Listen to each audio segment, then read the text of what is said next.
caramba, eu só queria desligar um sistema ou ligar outro. E sentimos muitas vezes que temos sentado no banco do passageiro a União Europeia e esquecemos no final do dia do que é importante.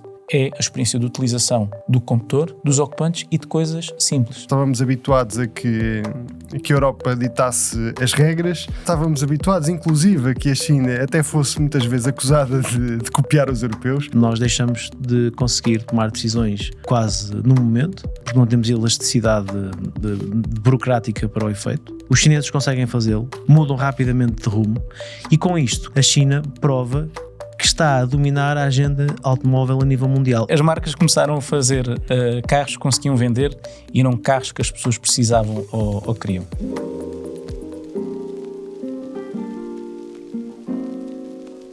Durante anos disseram-nos que o futuro do automóvel era simples: menos botões, mais ecrãs, menos peças mecânicas, mais software e uma experiência mais digital. Mas agora é a China que vem dizer: acabaram-se os puxadores retráteis, acabaram-se os volantes tipo manche de avião e acabaram-se os carros sem botões físicos. E isto levanta uma questão maior, ou se preferirem, dá ainda mais força a uma opinião que muitos já têm. A Europa já não dita as regras da indústria automóvel mundial. Agora, quem faz é a China. Sejam muito bem-vindos a mais um Autorádio, um podcast da Razão Automóvel que tem o apoio do pisca.pt, o portal de usados. Vocês podem encontrar o vosso próximo carro. Hoje, para debater este tema, tenho comigo o Guilherme Costa, Diogo Teixeira. Olá aos dois. Temos uma empreitada complicada hoje pela frente, porque muitos botões pela frente. Temos muitos botões.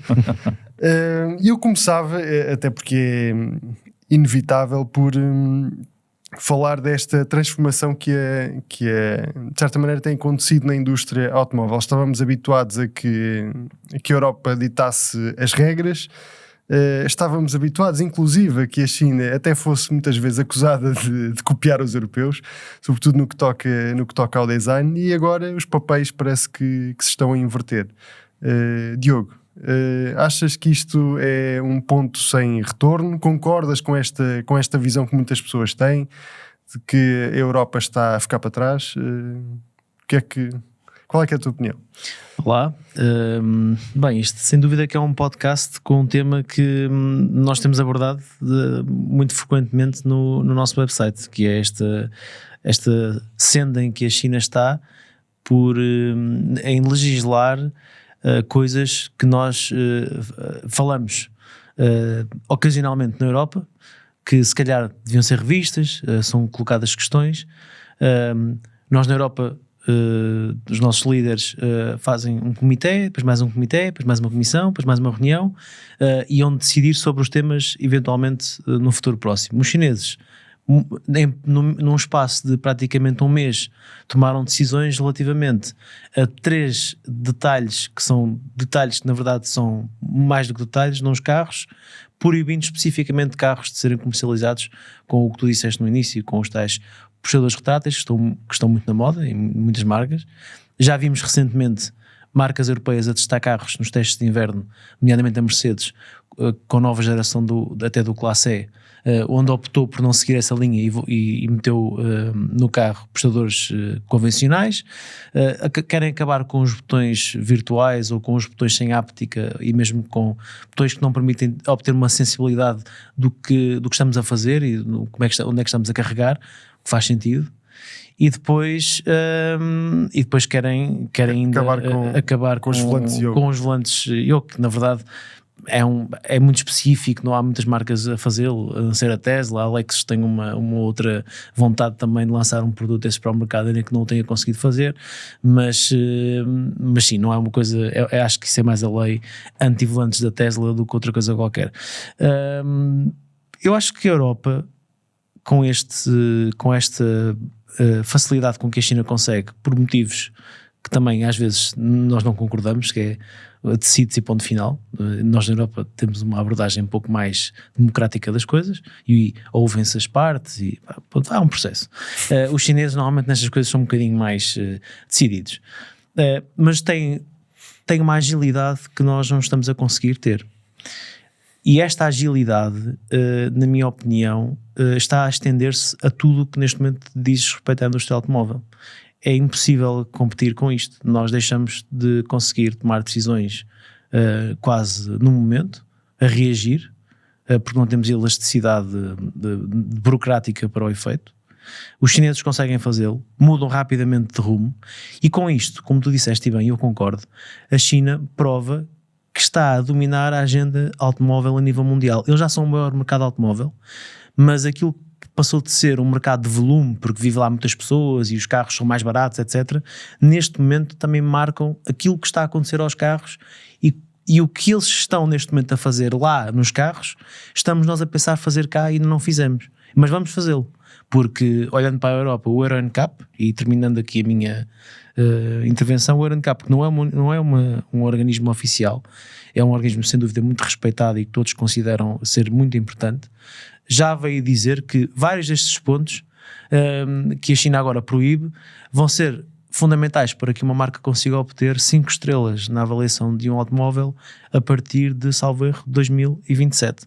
Também, tal como na China também, é a partir de 2027 que estas medidas entram em vigor. Acho que inclusivamente no Euro NCAP, mais cedo ainda este ano, alguns detalhes, como é o caso dos botões físicos e das medidas destes botões, vão ser consideradas nestas avaliações.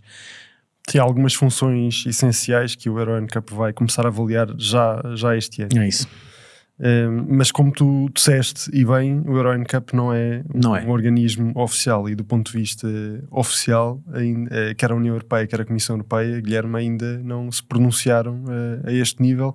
Achas que poderemos ter um anúncio para breve, numa espécie de reação àquilo claro que, não. Que a China está a anunciar? Ainda para mais para breve. Eu estava a tentar não me rir a perguntar-te isto. É pedir mais, mas eu acho que aqui neste caso, nós estamos por vezes aqui a falar no Autorádio de excesso de regulamentação por parte da Comissão Europeia, ou da União Europeia, aliás. E neste caso acho que está tudo certo. Acho que, por exemplo, no caso da China, estão a ser demasiado rigorosos naquilo que estão a tentar travar. Por exemplo, os puxadores serem proibidos. Acho que a regra devia de ser um pouco mais ampla, que é os construtores têm de garantir que aquele sistema é infalível. Isto para não fechar a hipótese a outros tipos de tecnologias. Falando, por exemplo, do volante yoke. Vão proibir o volante yoke. Acho que fecha também a porta à inovação, e acho que isso não é bom. Eu estive há pouco tempo com um protótipo da Peugeot que tem um destes volantes, que não tem nenhuma ligação mecânica às rodas. Tem sistemas de redundância, como por exemplo acontece na indústria aeronáutica, que garante que aquele sistema, em qualquer tipo de condições, não vai falhar. E já conduzi também um carro com um volante Yoke da Lexus, e aquilo funciona efetivamente muito bem. Nós viramos o volante a 180 graus e temos o rodar completo das rodas. Eu gostei tanto do sistema que eu acho que todos os carros deviam de ser assim no futuro. Portanto, estas regras parecem demasiado apertadas e fecha aqui uma janela de oportunidade para os construtores. Então o que é que me preocupa no meio disto tudo? Preocupa-me é dos nossos decisores europeus. Nós já estamos habituados a raramente os ouvirmos demais em matérias que não nos dizem respeito, mas preocupa-me mais o facto dos construtores europeus por vezes não ouvirem os seus próprios clientes. Não há praticamente ninguém que goste dos interiores totalmente digitalizados. Não há nenhum teste nosso onde nós digamos, sim senhor, um carro sem botões é uma solução muito melhor do que ter alguns botões físicos. Não existe. Todos os consumidores vêm dizer isto há bastante tempo. E há um delay entre assumir-se que se tomou um mau caminho e uma tomada de posição. O delay é muito grande, e acho que está-se a assistir a isto. Por exemplo, no grupo Volkswagen, depois de tempos e tempos, sem fim, anos e anos, a dizer, ok, há uma digitalização excessiva no interior. Só agora, nestes novos modelos de nova geração, que ainda não chegaram às estradas, como o futuro ID Polo ou o ID1, que vai ser produzido aqui na Auto Europa, é que vamos ver uma mescla entre ecrãs táteis e botões físicos. Foi muito tempo. Foi demasiado tempo, na minha opinião. Deixa-me só fazer aqui uma nota sobre os puxadores retráteis. Um estudo que está a ser usado para justificar esta medida diz que estes sistemas, pelo lado do construtor, são 3 vezes mais caros. Isto é um problema do construtor ou é um problema do governo chinês? A não ser que depois fizemos aqui o tipo de discussão. Não, eles financiam.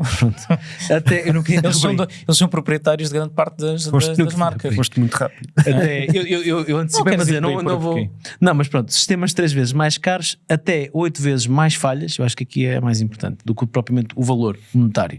Até 8 vezes mais falhas.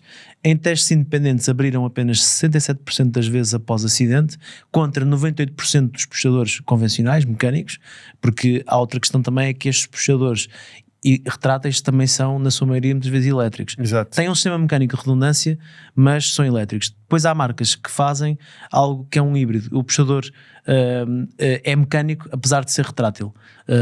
E isto, pronto, é tudo, lá está, é aquela parte da inovação e da preocupação com a segurança que existe, porque também não há nenhum construtor que pense, epá, que giro, vou lançar um carro com puxador retrátil, porque isto vai aumentar, vai melhorar a aerodinâmica, depois é discutível qual é que é o impacto, naturalmente. Também há números há números a esse nível. Mas, exatamente, mas vou agora, quando houver um acidente, as pessoas depois se desenrasquem a abrir as portas por fora, os bombeiros, etc., porque quem está lá dentro tem tempo para sair. Ninguém pensa que isto vai ser assim, não é? Acho eu que não há ninguém, digo eu, só num filme cómico de humor negro muito afinado. E há aqui a pergunta que se impõe, que é, não é só relativamente a estes puxadores retráteis, é relativamente a outras coisas. Se a ergonomia se deve deixar suplantar pelo estilo. E às vezes a sensação que me dá é que algures no percurso de desenvolvimento dos carros, os construtores perderam o foco em fazer carros para pessoas reais. E isto hoje parece que é um voltar atrás, que estão agora a pensar como antigamente, mas eu não acho que seja pensar como antigamente, que é voltar a meter os carros mais físicos, mais naturais. Eu acho que é um progresso, porque ao contrário do que muitas pessoas possam pensar, a modernidade não é progresso. Não, e admitir que determinada solução não funcionou como se esperava, também é um sinal positivo, não é? Também é evolução. Faz parte, são produtos que foi excesso de entusiasmo. Entusiasmaram-se demasiado com a digitalização. Agora, há uma coisa e a verdade, há aqui dois fatores. Há um fator Tesla que iniciou esta digitalização total dos cockpits dos carros por um motivo. Acreditava Elon Musk em 2012 que os carros em 2018, 2019 já iam conduzir por si.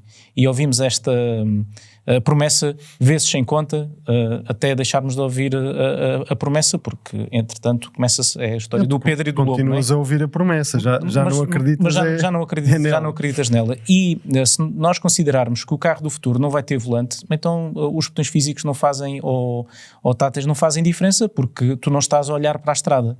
Mas se tu continuas a ter de olhar para a estrada, então aí calma. Eu preciso ter botões físicos, caso contrário, por motivos óbvios, não vale a pena estar a falar mais sobre isso. Preciso do tato para perceber no que é que estou a mexer e o que é que estou a fazer. Depois, todas as marcas, depois de verem aquilo que a Tesla estava a fazer, decidiram, provavelmente este é o caminho.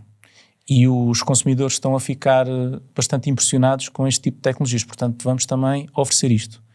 Com uma agravante, que são empresas com enorme legado, que não dominam o software e que ainda hoje, em muitos casos, têm dificuldade em fazer um sistema operativo com a qualidade que a Tesla já faz há mais de 10 anos. É por isso que muitos utilizadores de carros Tesla dizem não tem dificuldade nenhuma em utilizar este sistema de infoentretenimento, e depois vamos para outras marcas e é uma complicação, porque temos menus, submenus, e sentimos muitas vezes que temos sentado no banco do passageiro a União Europeia, porque temos disclaimers para tudo e mais alguma coisa, que torna muito difícil utilizar um carro. Antes de desligarmos ou ligarmos qualquer coisa, temos disclaimer, tem atenção, leu a política de privacidade, o controlo e a proteção de dados e tudo mais. Caramba, eu só queria desligar um sistema ou ligar outro. E são menus e submenus. Nós estamos todos muito embrulhados em regras e esquecemos no final do dia do que é importante.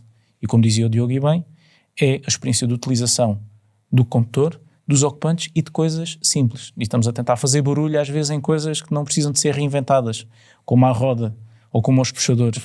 Outras, se formos demasiado longe no excesso de regulamentação, podemos correr o risco de retirar da equação soluções que no futuro podem ser ótimas.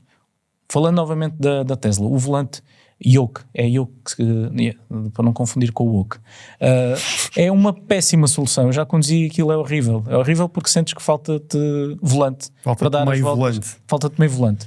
E porquê? Porque não tem o mesmo sistema de steer-by-wire com a progressividade que já experimentaste na Lexus. Ou seja, é um carro convencional só com um volante cortado. Que não faz sentido. E durante 100 anos fez o volante redondo por algum motivo, não é? Mas como dizia o Diogo, nem sempre modernidade é sinónimo de progresso. E neste caso não foi, claramente não e no foi. caso da Tesla, a par dessa decisão que chegou aos Model S e Model X, a marca norte-americana também resolveu eliminar as hastes dos piscas, que é algo que nós... Sim, voltou que nós estamos habituados a usar desde sempre. Entretanto, isto não, atenção, não é dizer que não funcionava e voltou atrás. Só uma nota, isto não é... Eu acabei de dizer que há construtores que ainda não conseguem fazer hoje aquilo que a Tesla faz há 10 anos.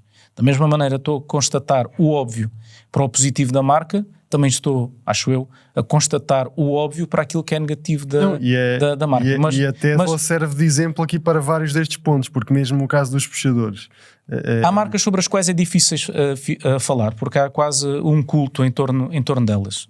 A Tesla, apesar de não ser um construtor delegado, também tem vários discípulos sobre os quais os carros são à prova de qualquer defeito, erro, e mas são todos uma prova de virtudes. Encontras muitos donos de Teslas que te vão dizer que os puxadores, quando está muito frio, são a pior coisa do mundo. Mas esses não assistem à homilia Aquilo simplesmente não abre.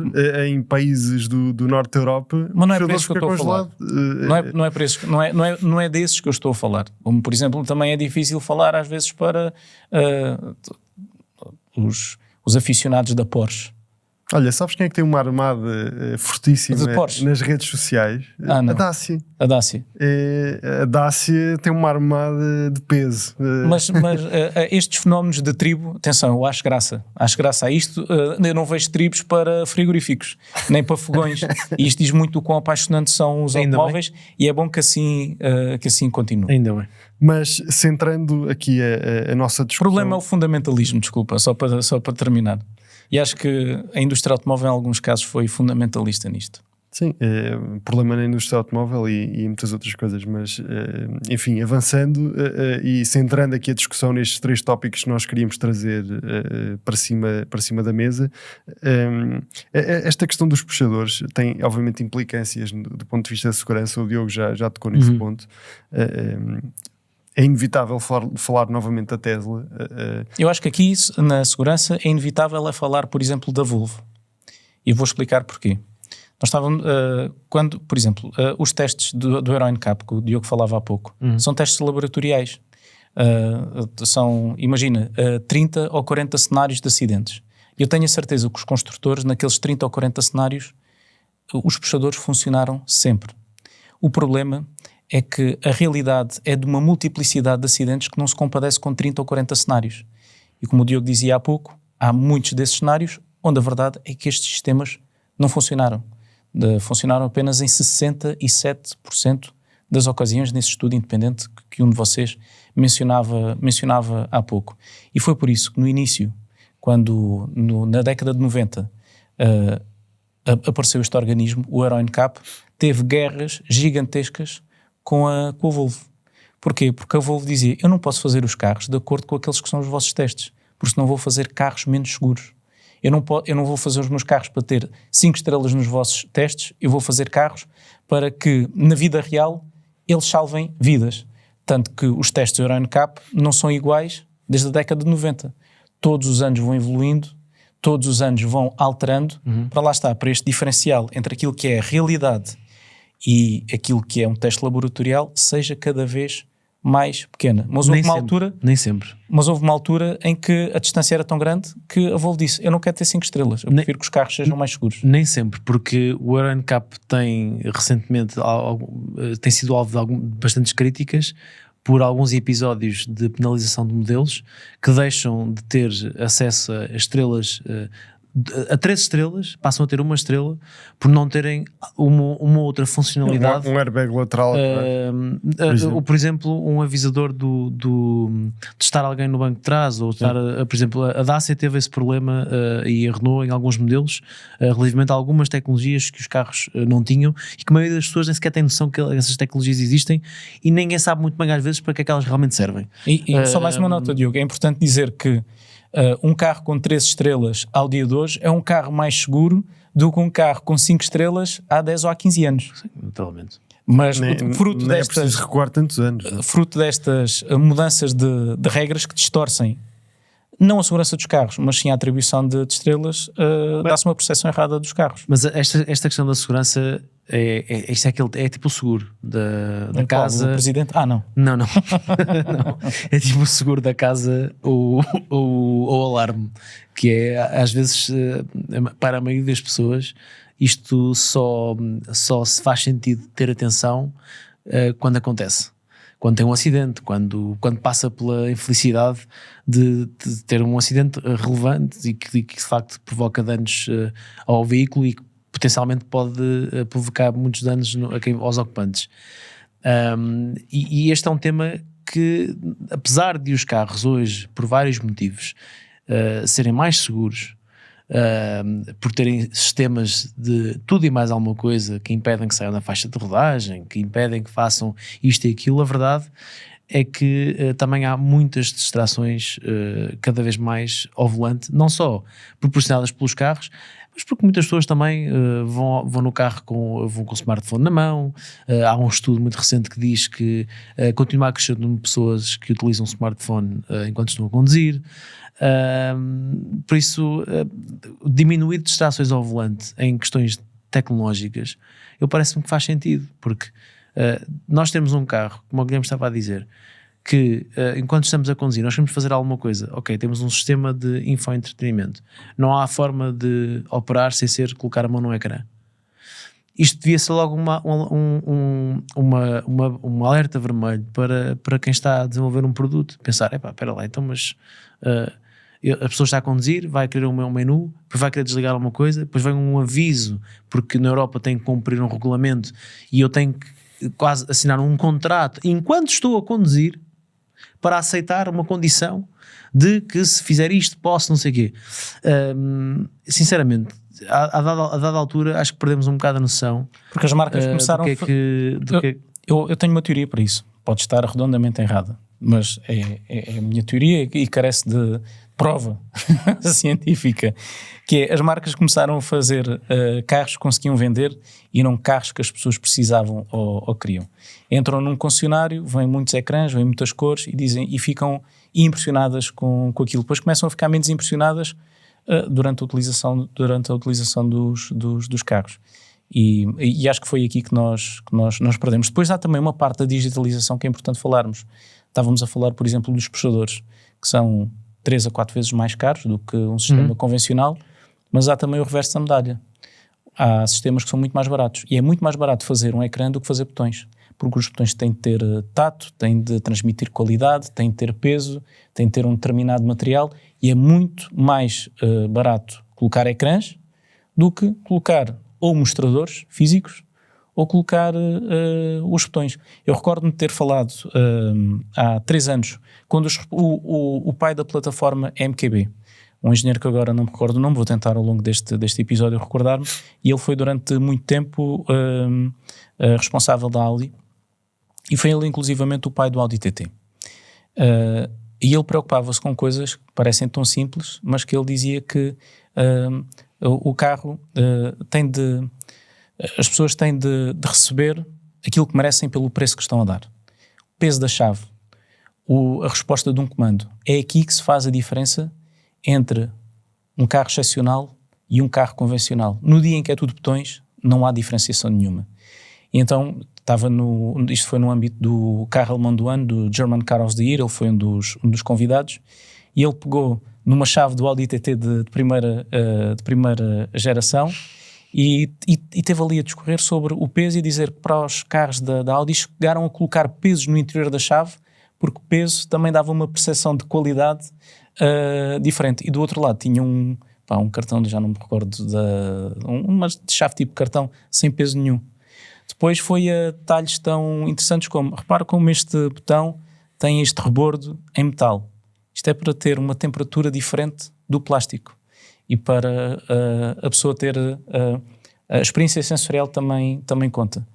E, portanto, o carro do futuro, como começámos este podcast, se a experiência é para ser luxuosa, vai ter menos botões do que aquilo que temos visto até agora. É que se não se trata nem sequer de experiência luxuosa, só para é segurança e luxo.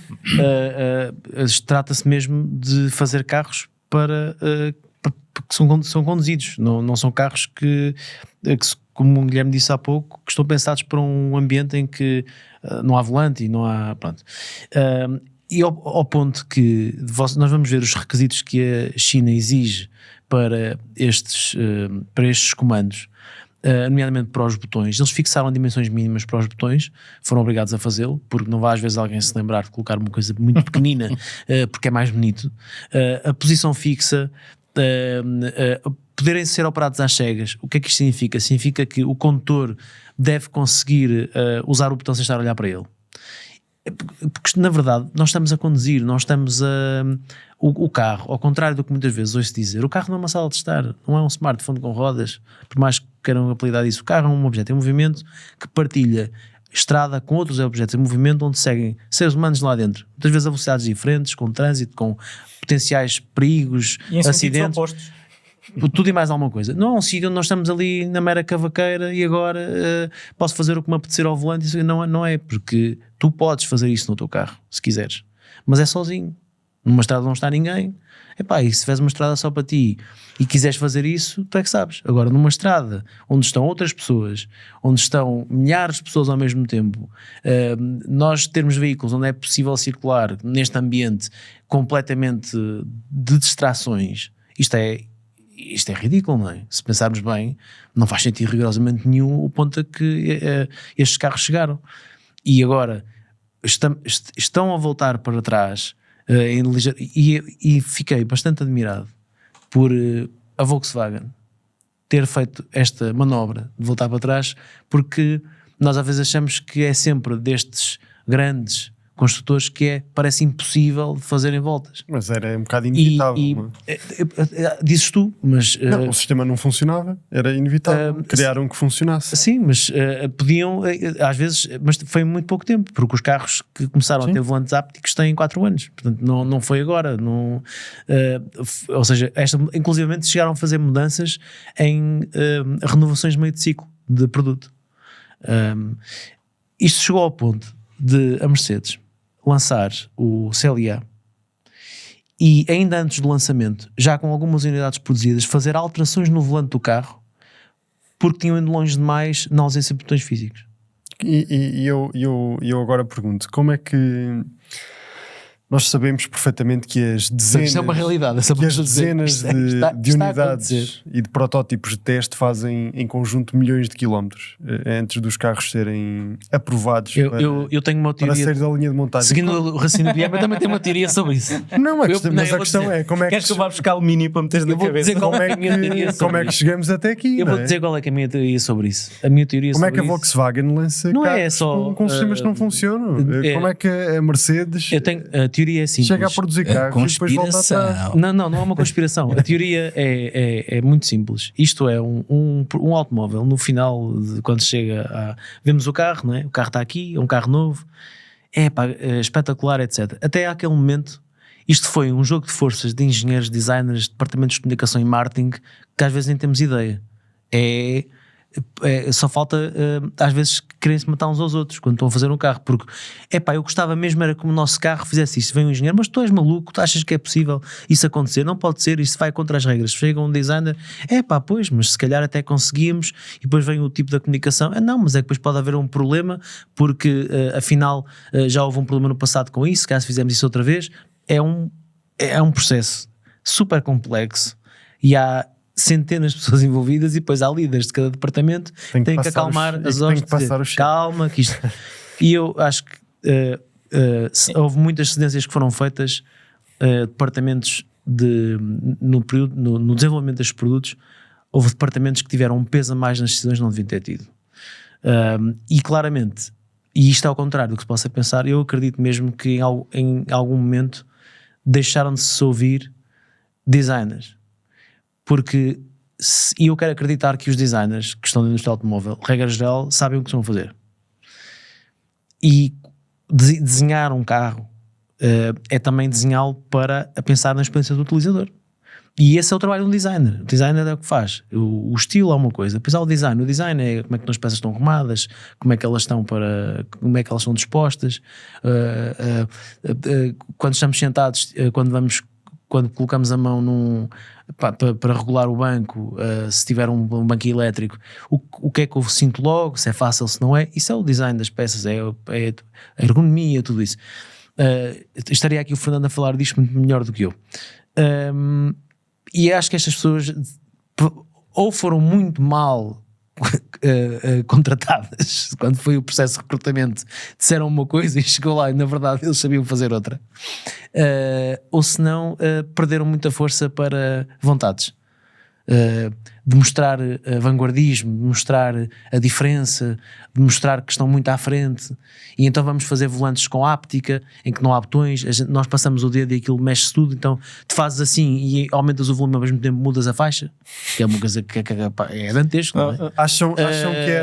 Acham que era inevitável querer dar um passo tão ambicioso para tornar o automóvel 100% elétrico mais apelativo para as pessoas. Não tem só a ver com o carro elétrico, mas acho que estás num ponto interessante, mas é uma indústria que vive da novidade para combater uma concorrência que é cada vez mais feroz e precisa urgentemente, eu toda a hora, de acrescentar algo, mas às vezes quando tenta acrescentar esse algo provavelmente já ultrapassou os limites, porque esqueceu-se que do outro lado está um cliente, e esse cliente precisa de um carro para o dia-a-dia real, que sirva ao seu propósito, que é chegar do ponto A ao ponto B em segurança, a servi-lo, etc.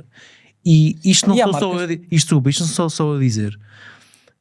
Há uma entrevista no nosso website ao Andreas Mint, o mais recente, não é novo, ele está no cargo há cerca de 3 anos, diretor de design da Volkswagen, em que ele nos diz que a dada altura os construtores, e ele admite, a própria Volkswagen deixou de saber fazer carros para as pessoas, perderam-se ao longo do caminho, porque foram atrás de modas. Isto são fases, vamos estudar no futuro, vamos olhar para trás e vamos perceber, houve uma altura que a indústria automóvel foi atrás de modas e estes construtores tiveram que mudar, isto vai ficar tudo escrito na história, isto estamos a falar hoje, isto vai ser estudado no futuro.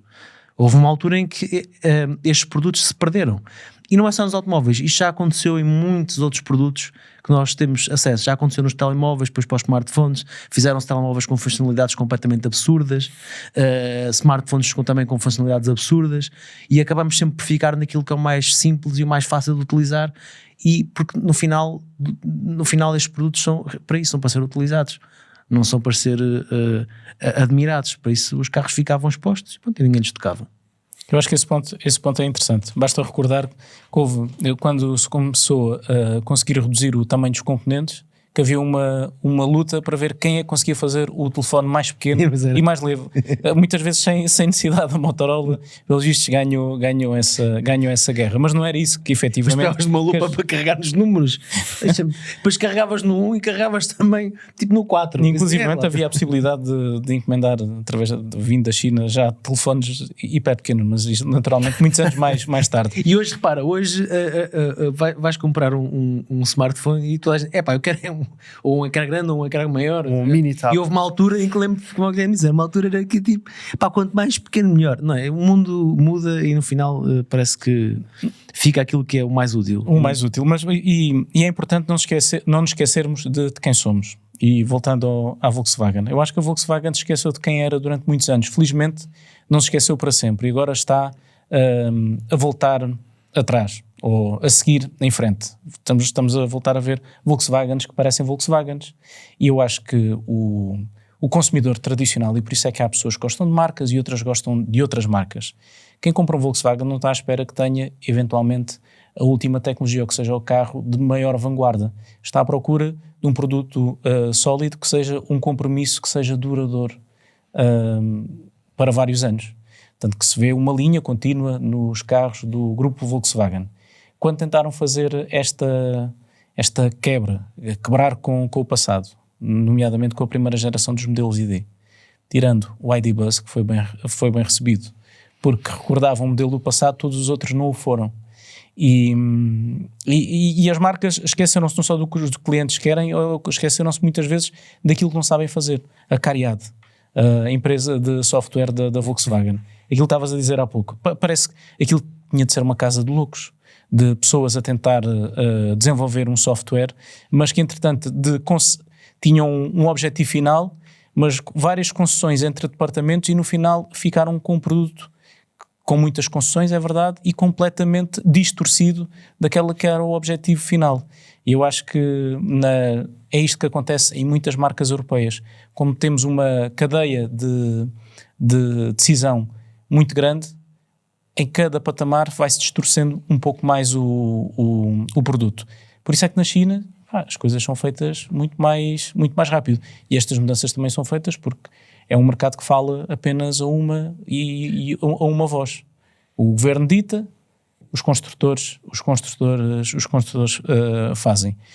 Aqui, eu acho que é a forma que melhor tem resultado ao longo dos anos, que é um mercado orientado pelos consumidores. No final do dia são quem compra e quem decidem. E não eu acho que essa voz é que não se pode perder. E não podemos perder isso. E isto que o Guilherme está a dizer é um ponto importante, vai também ao aquilo que é o chapéu de tudo o que estamos aqui a dizer hoje, que é estes grupos que eram grupos onde tomavam decisões dentro de castelos e não se ouvia ninguém, tiveram que descer à terra e muito forçados por um mercado que é muito mais rápido a decidir, tiveram que também se adaptar e mudar, porque se não mudarem morrem e desaparecem. Estas marcas não vão sobreviver se ficarem presas, cristalizadas e paradas no tempo. E eu fico muito, muito contente por ver construtores alemães a conseguir dar a volta, porque efetivamente não é fácil, são muitos anos a fazer a mesma coisa, são estruturas muito grandes, é muito difícil de mudar. Nós sabemos o que é às vezes mudarmos um hábito na nossa vida muito simples, e às vezes custa-nos imenso. Imaginem o que é mudar a mentalidade de centenas de pessoas que estão... Sim, que foi cimentada durante décadas. É muito complicado, não é? É muito fácil estarmos aqui a falar disto numa mesa, estamos aqui todos à conversa, mas esta cultura empresarial que se viveu não é só no setor automóvel, isto é muito alemão. E nós falamos da Alemanha porque a Alemanha, como automóvel, como setor automóvel, o maior mercado, e foi o centro da indústria automóvel europeia, aquilo que nós conhecemos melhor. E vê as suas fundações abaladas por estes países que falam, ou como o Guilherme disse, a uma só voz. Podemos concordar ou não concordar, mas que estão no mercado todos em concorrência e têm que reagir. E sim, o carro do futuro, olha, o carro do futuro agrada-me ter botões físicos, e eu não sou um saudosista, pelo contrário, nem o Guilherme, nós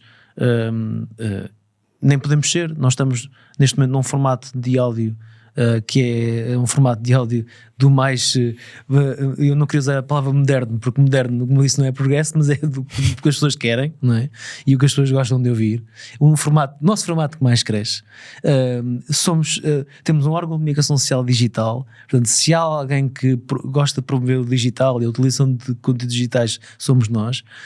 Isto não tem a ver com sermos saudosistas, nem estamos aqui a querer tentar recuperar os anos 90, que parece que estão muito na moda outra vez. Sim, também houve uma altura em que os carros tinham um excesso de botões. Não queremos... Claro, como é óbvio. Não? E lembram-se dos homens, como é óbvio. Não vamos Como é óbvio. Lembram-se eu acho que nesse campeonato a Opel seguia à frente. Houve uma altura em que os Insignia e os Astras eram os campeões dos botões. A Saab e o Volvo.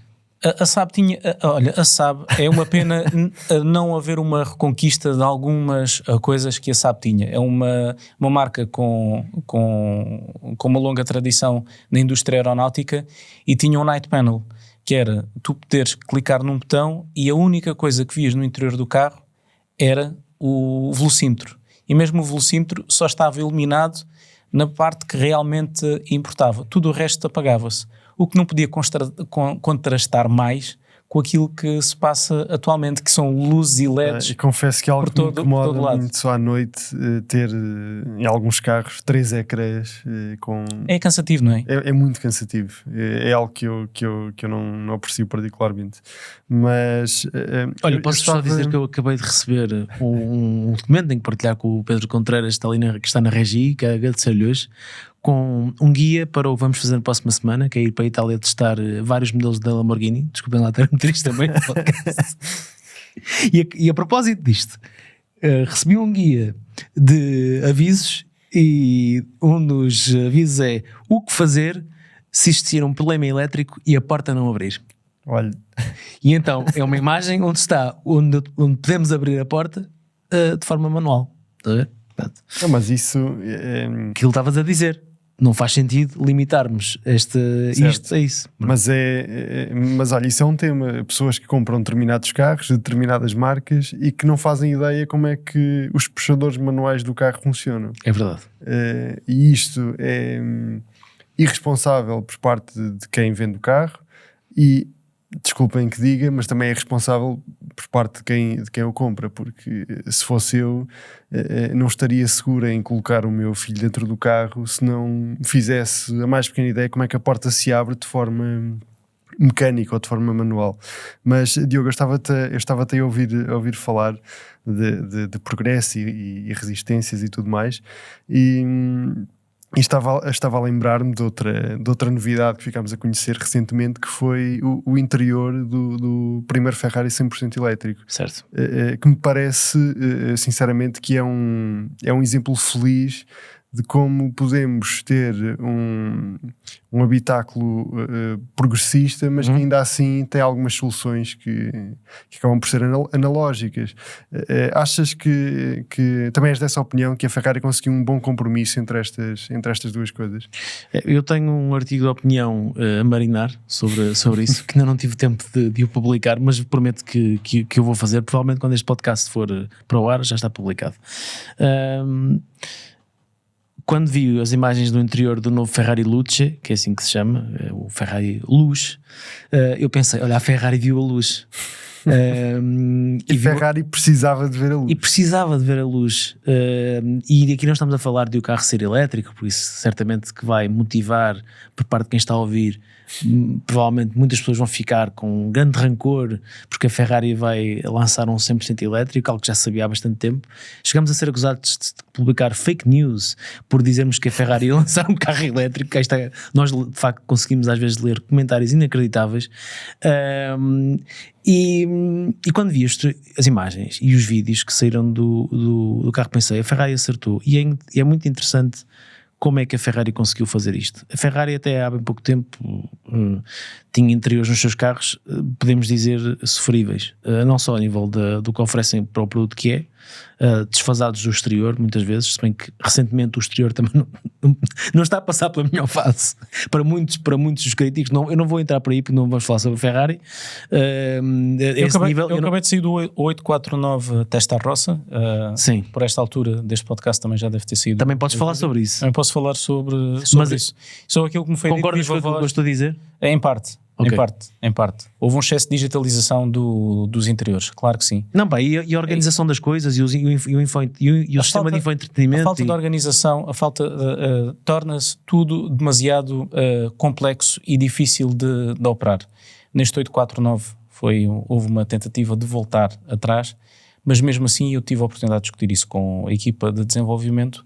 Por exemplo, os botões do volante não pareciam dignos de um Ferrari, porque nós estamos à espera do quê? Estamos à espera de um claque, como tocar num bom ou num mau relógio. Carro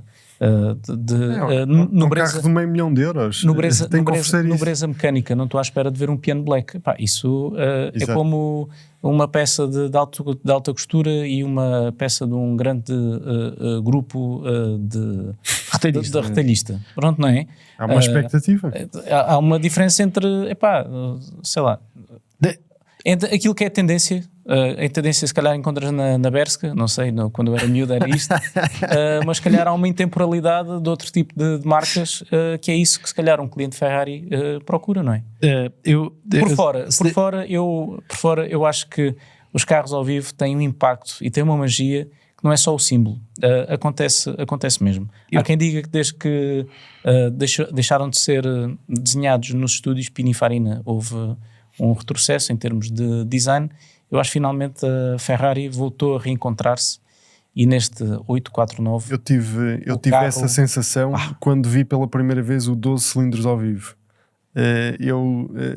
Quando vi o carro em imagens não fiquei propriamente impressionado. A primeira vez que vi o carro ao vivo pensei, ok, está certo. Tens detalhes, tens concavidades, tens superfícies que não são possíveis de percepcionar no ecrã. Deixa-me só terminar o que estava a dizer sobre o interior. Sim, isto já é muito off-topic. Exatamente, porque senão vamos fazer isto um podcast sobre o estilo termina para fecharmos. Quando eu vi o interior do carro e esta história dos botões e dos carros do carro do futuro, porque efetivamente a Ferrari apresentou este carro como sendo o carro que tem um interior que vão utilizar, ou o estilo não será necessariamente todos iguais, mas vão utilizar nos próximos carros que vão lançar, supostamente elétricos também, não há de ser só um, apesar de só ter anunciado um ao que parece, também não deverá ser só um, mas querem estender este estilo a todos os outros. Nós temos que fazer temos que ver quem é que construiu, quem é que ajudou a construir este interior e como é que isto foi feito. Desde 2021 que a equipa de design da Ferrari está a colaborar com uma equipa de design externa da Love From, que tem nos seus fundadores Johnny Ive, que foi basicamente o designer que criou o diretor o iPhone, criativo da Apple, que foi o diretor criativo da Apple durante várias décadas. E isto leva-nos aqui a uma conclusão, é que para criar um Ferrari com um interior que mistura componentes mecânicos com analógicos, com sensação, com peso nos comandos, com uma excelente preocupação com aquilo que o utilizador está a sentir, foram buscar alguém que passou as últimas décadas da sua vida a construir produtos eletrónicos. E que fez os melhores produtos eletrónicos da nossa geração. Não há dúvidas. O iPhone é o smartphone mais vendido do mundo. O MacBook Air, que passando a publicidade, não tem nada porque a Apple não nos patrocina, que está aqui, é o portátil mais vendido do mundo. E o iPad? Isto não tem a ver com ser nós estamos a fazer a nossa parte. Não tem a ver com ser fanboy da Apple ou não, mas tem a ver com o facto dos produtos, quando são bem utilizados, merecem o reconhecimento. E não há melhor reconhecimento do que ser líder de vendas. Não existe. Podem dar as voltas que derem. E a Ferrari pensou, bem, eu para ter um 100% elétrico já vou entrar nisto com um grande handicap, que é um Ferrari 100% elétrico já vai deixar muitas pessoas pé atrás, e deixou, tanto quando a Ferrari fez um anúncio a medo, e as ações caíram e foram muito criticados porque iam lançar 2 e afinal só iam lançar 1, porque toda a gente que andou a lançar e que andou a anunciar carros elétricos, super carros elétricos, não se deu bem, e ainda há de chegar a marca que se vai dar bem, e eu acho que vai ser a Ferrari a lançar um 100% elétrico.